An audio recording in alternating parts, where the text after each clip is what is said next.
Hello everybody and a good day to you all. The day after my Legion, season number 2, episode number 3, chapter 11. This episode is directed by Sarah Smith. And I had to say from the start, this is a great episode. I mean, I don't know how this show does it. I don't know what's going on with the writers, how they come up with these concepts, but it is so interesting and intriguing. And it makes you explore makes you fascinated about the mind, how the mind works, and how certain things happen. Because they take things that are real, that I think are real, and they combine it with these fantasy things, and the visual effects come alongside with the great acting. It's just like mind blowing. Like I don't understand how this can be on TV. It's amazing. I never seen anything like this ever in my life. The first, it starts off with John Hamm as the narrator, and he's talking about a disorder where certain people can develop a physical ailment based off of mental stress.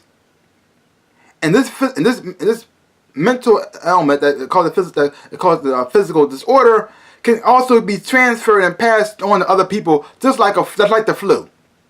Like one person gets it, another person gets it. Like when you see one person sees somebody yawn, you yawn too, and this passes on throughout this group. And I don't know if this is actually real, if this actually does happen or not, but I do find this fascinating.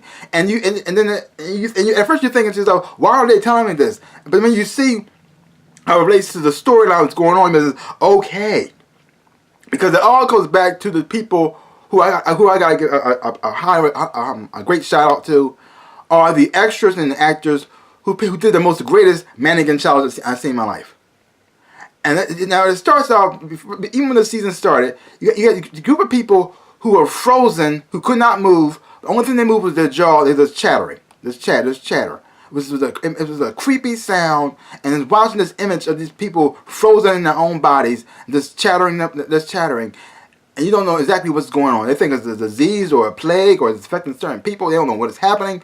They don't know how to stop it. But then you find out what the source of this is, because they thought it was the Shadow King was doing this to people, but it's not. It's somebody else all together. As a matter of fact, they had the person with them the whole time, and they didn't even know it. But watching these people just stand there, and this shadow, just the jaw, it's just very impressive to watch. It takes a lot of skill and a lot of effort just to not move, not even blink. I don't know how long they had to stand there and do this. How many takes they had to take to make sure it looked consistent at the same time too. It was quite amazing.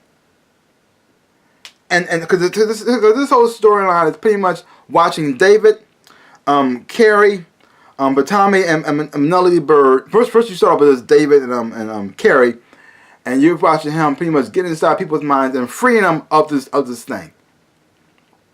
And you see how certain people's minds work and what's inside their heads, and the visuals and the effects behind that were just quite amazing.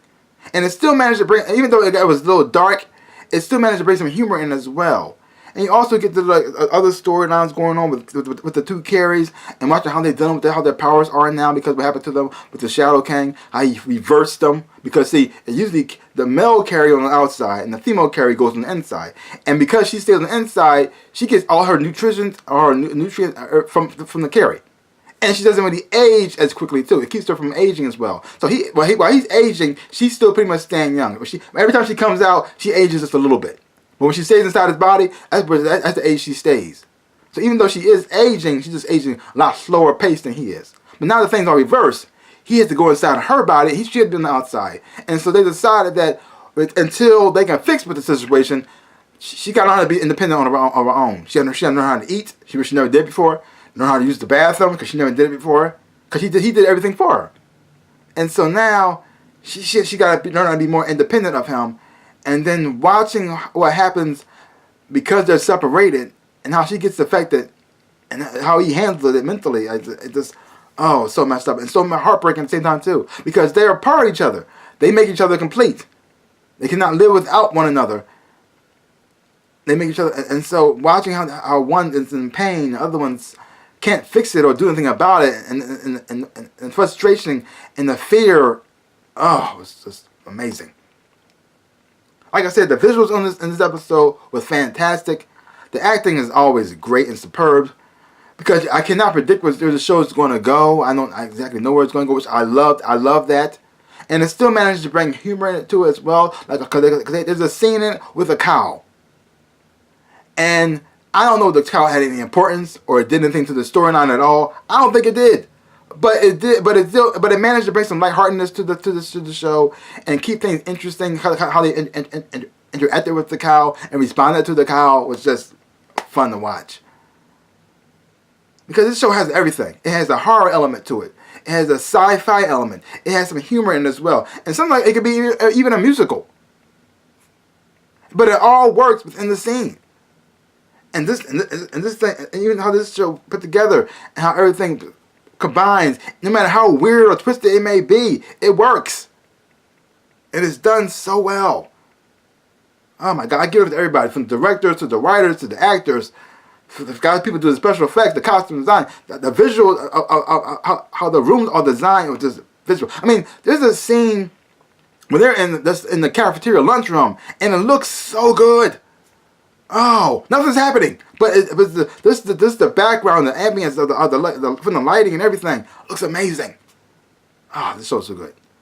If you haven't watched it, check it out for yourself. Don't take my word for it. Hopefully, when you watch it, you will enjoy it and have fun watching it too. Because I know I sure do. So leave your comments down below. Let me know what you thought about this episode of Legion. If you haven't watched it, like I said, check it out for yourself.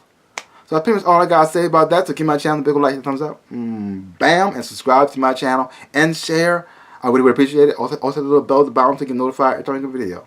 So like I always say, in my dreams and in my life, I am the Ninja Rabbit. Peace out, peoples.